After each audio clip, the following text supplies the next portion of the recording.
Break के बाद स्वागत है आपका। आप देख रहे हैं कहानी कुर्सी की। अब बात करेंगे भारतीय जनता पार्टी के 5 बड़े एजेंडों की। 2024 के चुनावों से पहले अब बीजेपी अपने किन एजेंडों को पूरा करने जा रही है, किन एजेंडों की चर्चा अब आगे हो रही है, इस पर बात करेंगे। अयोध्या के बाद अब काशी, मथुरा, सीएए और यूसीसी की चर्चा होनी शुरू हो गई है। मुख्यमंत्री योगी आदित्यनाथ अयोध्या आज एक बार फिर से पहुंचे हैं। अयोध्या जाकर उन्होंने रामलला के दर्शन किए हैं। इसके साथ ही साथ जिस तरीके का जन सैलाब अयोध्या में उमड़ा हुआ है, जिस तरीके से आम श्रद्धालु अब भगवान के दर्शन करने के लिए पहुंच रहे हैं, रामलला के मंदिर में पहुंच रहे हैं, वो व्यवस्थाएं दुरुस्त हैं या नहीं, किस तरीके से अधिकारी काम कर रहे हैं, इन तमाम बातों की समीक्षा मुख्यमंत्री योगी आदित्यनाथ ने की है। साथ ही साथ जो विकास कार्य अभी अयोध्या में चल रहे हैं, उनकी समीक्षा भी मुख्यमंत्री योगी आदित्यनाथ ने की है। तस्वीरें हम आपको दिखा रहे हैं। मुख्यमंत्री योगी आदित्यनाथ जो इस मंदिर के उद्घाटन से पहले भी अयोध्या का दौरा लगातार करते रहे, अब मंदिर बन चुका है, इसके बावजूद अभी भी उनके दौरे लगातार जारी हैं। जब भीड़ बढ़ने की खबर सामने आई थी, उस वक्त भी अचानक मुख्यमंत्री योगी आदित्यनाथ अयोध्या पहुंचे थे और आज एक बार फिर से अयोध्या पहुंचे हैं। अयोध्या जाकर उन्होंने रामलला के दर्शन किए हैं। साथ ही साथ अधिकारियों से बातचीत भी की है। जो जन सैलाब उमड़ा हुआ है वो किस तरीके से व्यवस्थित है या नहीं, इस पर भी चर्चा की गई है। और जो विकास कार्य अभी चल रहे हैं, जो अयोध्या को बदलने का काम चल रहा है, उसकी समीक्षा भी मुख्यमंत्री योगी आदित्यनाथ ने की है। और अयोध्या के बाद अब कैसे काशी, मथुरा अगला एजेंडा रहने वाला है भारतीय जनता पार्टी का, बीजेपी का, सरकार का, इस पर खुद मुख्यमंत्री योगी आदित्यनाथ ने बताया है कि कैसे कृष्ण और राम विरासत है और वही हमारी संस्कृति है।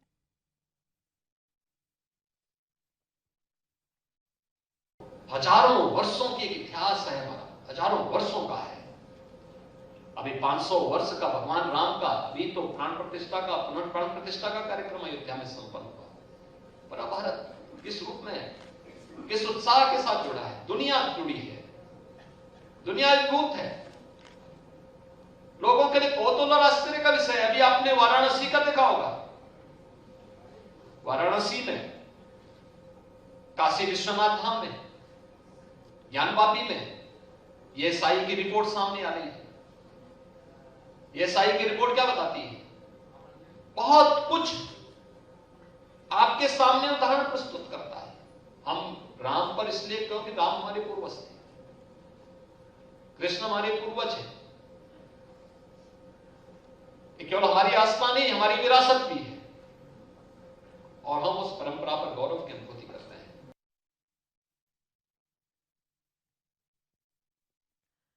तो राम और कृष्ण हमारे पूर्वज हैं, ये हमारी विरासत हैं और इसके लिए हमें काम करना है, ये मुख्यमंत्री योगी आदित्यनाथ कहते हैं। और जब अयोध्या में ये करके दिखाया है और अयोध्या के बाद से जिस तरीके की राम लहर है, उससे तो आप अंदाजा लगा सकते हैं कि आने वाले चुनावों में इसका क्या असर पड़ने वाला है और कैसे बीजेपी इसे आगे लेकर जा रही है।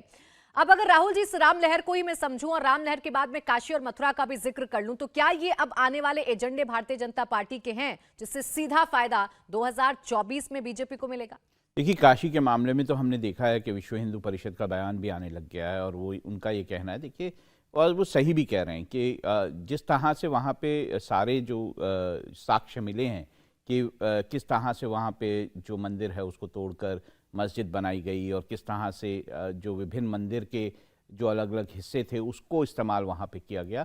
विश्व हिंदू परिषद का कहना है कि मुस्लिम समाज को आगे बढ़कर खुद ही ये कोशिश करनी चाहिए कि वो जो पूरी ज़मीन है वो हिंदू समाज को सौंप दी जाए। और ये शायद अच्छा भी होगा अगर इस तरह का उदाहरण हमारे यहाँ बनता है, तो ये बहुत अच्छा होगा कि जो गलत चीज़ें जो है वो इतिहास में हुई हैं, अगर उसे सही कर दिया जाएगा तो हिंदू समाज और मुस्लिम समाज के बीच में जो एक समरसता है वो भी बेहतर होगी। और मुझे लगता है कि अगर बहुत सारे इंटेलेक्चुअल्स और बहुत सारे जो लोग हैं, चाहे वो हिंदू समाज के हों या मुस्लिम समाज के हों, वो ये कहते हैं, हमने सुने हैं कि वो कहते हैं कि मुस्लिम समाज को, क्योंकि ऐसा कुछ नहीं है कि वो अगर दे देंगे तो कोई उनकी बहुत बड़ी जो आस्था का केंद्र है वो चला जाएगा, लेकिन हिंदू आस्था का जो केंद्र हैं वो बहुत बड़े हैं। ये लोग काशी, मथुरा, राम जन्मभूमि, ये बहुत बड़े केंद्र हैं। तो मुझे लगता है कि ये अच्छा होगा अगर मुस्लिम समाज आगे बढ़े इसमें। हम जब अयोध्या की बात करते हैं, काशी मथुरा की बात करते हैं हर्षवर्धन जी, तो बेशक विपक्ष ये कहता रहे या एक धड़ा ये कहता रहे कि इसमें सरकार का क्या काम, ये तो सुप्रीम कोर्ट की तरफ से आया हुआ फैसला है, खासकर अयोध्या की हम बात करें लेकिन जब आप वहां जन सैलाब से बात करेंगे, वहां मौजूद श्रद्धालुओं से बात करेंगे, तो उनकी जबान पर योगी और मोदी का नाम होता है और वो लोग ये कहते हैं कि अगर ये ना होते तो शायद इतना भव्य मंदिर ना बन पाता। ये राम लहर और इसके बाद जो काशी मथुरा की लहर अब इस देश में चलने वाली है, ये कितनी महत्वपूर्ण है बीजेपी के लिहाज से? देखिए, मुझे लगता है ये तो किसी को भ्रम ही हो और वो आंख मूंद के सोने का नाटक करे तो उसे ही राम लहर नहीं दिखेगी। अयोध्या में हम सब ने देखा ही, और ये कोई भी जानेगा, कोई भी समझेगा कि जिस तरह से नरेंद्र मोदी और योगी आदित्यनाथ की सरकार होने के बावजूद क्या क्या झूठ नहीं फैलाया गया। जमीन खरीद बेच ली गई, गड़बड़ कर दी गई, भ्रष्टाचार हो गया, दुकान का मुआवजा नहीं मिला, क्या क्या झूठ बोला गया। और हम लोग जब वहां अयोध्या पहुंचे तो पता चला कि इनमें से कुछ भी सच नहीं है। अयोध्या वासियों को अगर जमीन का रेट बढ़ा है तो उनको भी लाभ मिला है। जो दुकानें थीं, जिनकी दुकानें अंदर थीं, वो बढ़िया दुकान मिल गई, एक बढ़िया डिजाइन हो गई, अच्छे से सुंदर से हुआ, उसकी पेंटिंग प्रशासन ने करवाई है, सबको सबका मुआवजा भी मिल गया। ये तो एक पक्ष हुआ। लेकिन सचमुच आप कल्पना कीजिए, 2.77 एकड़, बस इतना ही था मसला पूरे विवाद का, और आज 70 एकड़ में वो मंदिर बना है। उसकी भव्यता आज भारत के किसी भी मंदिर के सामने, या कहें कि दुनिया के किसी भी मंदिर के सामने बहुत चमकती हुई प्रतिष्ठित खड़ी होती है। उत्तर भारत का तो वो सबसे बड़ा मंदिर हो गया। दक्षिण भारत में तो हमारे पास बहुत बड़े बड़े मंदिर हैं, और मैं बार बार कहता हूं कि दूसरा तिरुपति अयोध्या बनने जा रहा है। और जहां विवाद है वो विवाद सर्वोच्च न्यायालय के जरिए तय हुआ, ये ठीक बात है। लेकिन जो जमीन को एक्वायर करना था, जिस तेजी में वो काम करना था, और चूंकि वो जो इसके जो आर्किटेक्ट हैं, सोमपुरा परिवार संयोगवश 3 दिन हम लोग साथ में रहे अयोध्या में, वो बता रहे थे, उन्होंने कमाल की बात बताई। उन्होंने कहा कि 1000 साल तक जो मंदिर बना खड़ा रहेगा तो इसके चारों कोनों पर सेंसर लगाया गया था। कहीं कोई अगर लगे कि नहीं किसी तरफ से कुछ गड़बड़ हो रही है तो तुरंत सेंसर बनाएगा, हम उसको मंदिर के साथ साथ रेक्टिफाई करने की स्थिति में थे। और सोचिए, 2017 में सरकार आती है योगी आदित्यनाथ की, दीपोत्सव उसके पहले क्यों नहीं हो गया अयोध्या में? उसमें कौन सा सर्वोच्च न्यायालय का मसला था? उसमें कौन सा जिला न्यायालय का मसला था? काशी विश्वनाथ धाम जिस तरह से नरेंद्र मोदी ने बनाया, और जो वहां जाएगा उसको साफ साफ दिखेगा कि ये मस्जिद क्या सचमुच होनी चाहिए थी, तो किस तरह थी, क्या सचमुच वहां के जो मुसलमान हैं उनकी आस्था के केंद्र में है, या फिर उसकी जो इंतजामिया कमेटी है बस उसके अहम का है। और इस पे जब हम आगे बढ़ते हैं तो एक लाइन की बात दिखती है, ये सरकार यानी भारतीय जनता पार्टी की सरकार हिंदू आस्था के केंद्रों को लेकर प्रतिबद्ध है। वहां जाते हुए आपको अच्छा लगता है, और मैं एक बात कहूं, ये इसी बहाने कह देना मैं जरूरी समझता हूं, अभी मैं कोलकाता से लौट के आया, अकल्पनीय है वहां हर सड़क पर राम मंदिर प्राण प्रतिष्ठा की बड़ी बड़ी होर्डिंग नेताओं का, और मुझे पता चला कि तृणमूल कांग्रेस वाले अपने बैनर के साथ साथ भगवा भी लगाए वहां और कहे कि हम भी दिखाते हैं। ये दबाव है। लेकिन फिर मैं कहूंगा, वहीं जहां कालीघाट पे ममता बनर्जी जी का घर है, उससे 500 मीटर की दूरी पे कालीघाट मंदिर है। आज तक उसकी व्यवस्था क्यों दुरुस्त नहीं हो पाई? क्यों वहां जाते हुए आपको वो एहसास नहीं होता जो देश के दूसरे मंदिरों में, जो अब अच्छे मंदिर है उनमें हो रहा है? तो मुझे लगता है ये फर्क लोगों को दिखता है, और उसमें नरेंद्र मोदी नायक के तौर पर उभरते हैं, उत्तर प्रदेश में योगी आदित्यनाथ नायक के तौर पर उभरते हैं। अब इसमें भी किसी को राम लहर नहीं दिख रही है तो वो देश में भले है, मन उसका कहीं और है। 2024 आते आते ये एक एजेंडा, ये एक बड़ा काम तो भारतीय जनता पार्टी ने पूरा करके दिखाया। एक बड़ा संकल्प जो बीजेपी का था, राम मंदिर का बनाना, उसका उद्घाटन होना, रामलला का विराजमान होना, ये तो पूरा करके दिखाई दिया समीर जी। लेकिन क्या 2024 से पहले जब हम मथुरा काशी की बात करते हैं, जिसमें काशी में सबूत भी मिल चुके हैं, जो रिपोर्ट है वो सबके सामने आ चुकी है, क्या इनका जिक्र होना भी शुरू हो जाएगा, या इस दिशा में भी तेजी के साथ कदम उठने शुरू हो जाएंगे? देखिए, मामला तो कोर्ट में चल ही रहा है, और मुझे लगता है कि जब कोर्ट ने जब ऑर्डर कर दिया कि रिपोर्ट सार्वजनिक की जाए सर्वे की, और जो सर्वे की जो रिपोर्ट आई है उसमें तो 34 पॉइंट आई गए कि ये बताता है कि वहाँ पर मंदिर था और मंदिर के तोड़कर उसके ऊपर मस्जिद बनाई गई है। तो मुझे लग रहा है कानूनी प्रक्रिया है, कानून से चल रहा है। जिस तरीके से अयोध्या के मामले में हिंदू समाज ने धैर्य का परिचय दिया, कानून के ऊपर भरोसा रखा, और सुप्रीम कोर्ट के निर्णय के बाद वहाँ पर जब भव्य मंदिर बनाए, तो मुझे लग रहा है कि इन दोनों मामलों में भी सुप्रीम कोर्ट और हाई कोर्ट और कानूनी मामलों पर हिंदू समाज भरोसा करेगा। जब कोर्ट का निर्णय आएगा उसके हिसाब से वहां मंदिर का निर्माण होगा, आगे जैसा भी होगा। लेकिन यह तय है कि जिस तरीके से अयोध्या मंदिर बना है, उसके बाद हिंदू समाज चाहता है कि काशी में और मथुरा में, दोनों जगह भव्य मंदिर उसी स्तर पे बनाया जाए जिस तरीके से अयोध्या में बना है। और मुझे लग रहा है कि वो दूर नहीं कि जिन दोनों जगहों पर कोर्ट का निर्णय आएगा, वहां पर भी हमें लगता है कि आने वाले समय में हम वहां पर भव्य मंदिर का निर्माण देखेंगे। और यह तय है कि तीनों जगह पर भव्य मंदिर का निर्माण होगा। और मैं उम्मीद करता हूं कि प्रधानमंत्री मोदी के तीसरे कार्यकाल में, अयोध्या तो दूसरे कार्यकाल में बन गया, हो सकता है तीसरे कार्यकाल में हमें ज्ञानवापी का जो मामला आ रहा है वहां काशी में हमें एक भव्य मंदिर के रूप में हम देख सकते हैं। 5 बड़े एजेंडे भारतीय जनता पार्टी के हैं और इन 5 बड़े एजेंडों पर बीजेपी आगे काम भी कर रही है। अब अयोध्या का काम पूरा हो चुका है, मथुरा काशी की चर्चा शुरू हो चुकी है। अब यूसीसी को लेकर और सीए को लेकर भी जो चर्चाएं हैं वो इस देश में होने लगी हैं और ये अब कहा जा रहा है कि बहुत जल्द ही सीएए को लागू कर दिया जाएगा। बहुत जल्द, यानी कि आने वाला एक हफ्ता बहुत क्रूशियल हो सकता है सीएए को लेकर। अब अगला कौन सा कदम उठाने वाली है ये सरकार, इसकी गारंटी मोदी सरकार के लिए मंत्री ने पश्चिम बंगाल में दी है। केंद्रीय मंत्री शांतनु ठाकुर ने नॉर्थ 24 परगना में मंच से 7 दिन के अंदर सीएए लागू करने की गारंटी दी है। शांतनु ठाकुर ने कहा कि 7 दिन के अंदर देश में और पश्चिम बंगाल में नागरिकता संशोधन कानून लागू हो जाएगा। सीएए कानून 2019 दिसंबर में ही संसद के दोनों सदनों में पास हो गया था। राष्ट्रपति से भी इसको मंजूरी मिल गई थी, लेकिन बस इसका नोटिफिकेशन आना बाकी है। शांतनु ठाकुर के बयान के बाद ये क्लियर हो गया है कि आने वाले कुछ ही दिनों में, यानी फरवरी में, सरकार सीएए को लेकर नोटिफिकेशन जारी कर सकती है, जो 24 के चुनाव से पहले एक और बड़ा गेम चेंजर फैसला हो सकता है। आगामी एक सप्ताहेर मध्य भारतवर्षे सीए लागू होबे, এই গ্যারান্টি আমরা আজকে এই মঞ্চ থেকে দিয়ে গেলাম। আগামী এক সপ্তাহের মধ্যে ভারতবর্ষ, পশ্চিমবঙ্গ সহ ভারতবর্ষের প্রত্যেকটা স্টেটে সিএ লাগু হবে এবং সেটা আপনারা দেখবেন। আজকে সেই গ্যারান্টি এই মঞ্চ থেকে দিয়ে যাচ্ছি। तो शांतनु ठाकुर तो ये कह रहे हैं कि एक हफ्ता जो है आने वाला ये बड़ा महत्वपूर्ण होगा और सीएए लागू हो जाएगा पश्चिम बंगाल और इस देश में लागू हो जाएगा। शांतनु ठाकुर के इस बयान के बाद अब बीजेपी की तरफ से और भी रिएक्शन सामने आने लगे हैं। केंद्रीय मंत्री गिरिराज सिंह ने कहा कि नागरिकता संशोधन कानून देश की मांग है, टीएमसी के कलेजे पर चढ़कर सीएए को बंगाल में लागू करेंगे। देखिए, शांतनु ठाकुर जी ने जो बोला है कोई गलत नहीं बोला है। ये देश की मांग है नागरिकता कानून।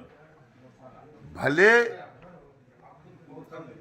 रोहिंग्या टाइप के लोगों को बुरा लगेगा, जिसको लोग अपने कलेजा में सटा के रखे हैं उन लोगों को बुरा लगेगा, या जो घुसपैठिया होगा उसको बुरा लगेगा, या उसको जो कलेजा में सटा के रखे हैं। देश के अंदर ये अमित शाह देश के गृह मंत्री हैं, नरेंद्र मोदी देश के प्रधानमंत्री हैं। आज नागरिकता कानून देश के लिए बहुत जरूरी है। अगर ये नागरिकता कानून नहीं बनेगा तो पूरे दुनिया से हिंदू को मार काट, गैर मुस्लिम, बांग्लादेश से देखिए आए थे सिख भाई, अगर कानून नहीं बने तो क्या होगा। इसीलिए ये कानून बंगाल में टीएमसी के कलेजा पर चढ़ करके लागू किया जाएगा। और वही नहीं, अब तो देश की जरूरत है एनआरसी, जिसे कहते हैं नागरिकता कानून। क्या दुनिया के हर नागरिक का अपना अपना आइडेंटिटी कार्ड है? क्या भारत में नहीं होना चाहिए? राशन लेना होगा तो आधार नंबर देंगे, और एनआरसी का होगा तो विरोध करेंगे। ये विरोध अब नहीं चलने वाला। हर्षवर्धन जी, बीजेपी के एजेंडे बड़े क्लियर से हैं और बहुत तेजी के साथ बीजेपी इस तरफ कदम आगे बढ़ा रही है। जब सीए का जिक्र होता है तो बीजेपी के नेता सबसे ज्यादा बंगाल को केंद्र में रखकर इसकी चर्चा करते हैं और टीएमसी पर निशाना साधते हैं। अगर सीए लागू हो जाता है आने वाले एक हफ्ते में तो कितना फायदा, कितना नुकसान? देखिए, मुझे लगता है कि ये फायदा नुकसान तो निश्चित तौर पर राजनीति है, तो कोई भी निर्णय सरकार लेगी तो उसका नफा नुकसान होता है। लेकिन देश के एक नागरिक के तौर पर, और जिस देश ने एक के बाद एक कई विभाजन झेले और उन विभाजनों की वजह से त्रासदियां झेली हैं, हम देश हमारा 1947 में जब आज़ाद हुआ तो आज़ादी के साथ हमारा एक हिस्सा कट गया, पाकिस्तान चलेगा। पाकिस्तान से कटकर बांग्लादेश बन गया। कमाल की बात यह कि ये दोनों हमारे पड़ोसी हैं और बांग्लादेश हमारा मित्र देश है, लेकिन वहाँ से भी बहुत सी ऐसी गड़बड़ियाँ होती हैं, घुसपैठ होता है, पाकिस्तान से घुसपैठ होती है, बाकायदा जम्मू कश्मीर में आतंकवाद होता है, इन रास्तों से रोहिंग्या मुसलमान भी चला आता है। और यहाँ सवाल ये उठता है कि इन देशों में जो अल्पसंख्यक हैं, यानी अगर हम यहाँ के लिहाज से तो हमारे यहाँ तो अल्पसंख्यकों की पूरी चिंता है, लेकिन पड़ोसी देश जो हमसे ही निकल कर गए उनके यहाँ हिंदुओं की चिंता क्या हो रही है? क्या जो दूसरे हैं जिनको हम सिख, जैन, पारसी, बौद्ध, ईसाई कहते हैं उनकी चिंता हो रही है क्या? उनके लिए अगर भारत सरकार एक कानून बना रही तो इसको राजनीतिक दृष्टि से देखा नहीं जाना चाहिए था। इसमें हिंदू मुसलमान जैसी कोई चीज थी नहीं, लेकिन दुर्भाग्य से हुई। जैसे ही ये हो जाता है तो भारत में एक पॉलिटिकल कॉन्स्टिट्यूएंसी खड़ी हो जाती है, जिसको बार बार कहा जाता है कि मुस्लिम अपीजमेंट किया जाता है, कुछ और चीजें ऐसी सामने आती हैं जिसमें लगता है कि कानून ही बदल दिया जाए। अब बंगाल में चूंकि वो एक बड़ा वर्ग है, जिसको हम कहते हैं डेमोग्राफी के लिहाज से वहां मतदाता समूह बहुत बड़ा है, और इसीलिए भारतीय जनता पार्टी को लगता है कि उसका जो 43 और 40%, यानी 43% टीएमसी को, 40% भारतीय जनता पार्टी को, अगर उसमें थोड़ी सी भी बढ़त हो गई 1 से 1.5% की, तो जो 2019 में 18 सीटें थी वो 22 सीटें, 24 सीटें तक आसानी से जा सकती हैं। यह है बंगाल के संदर्भ में। परसेप्शन वाइज पूरे देश में भारतीय जनता पार्टी अपने मतदाताओं को, अपने समर्थकों को यह संदेश देने में कामयाब होगी कि जो जो वो कहती जा रही है वो कर रही है। विश्वास का मसला है।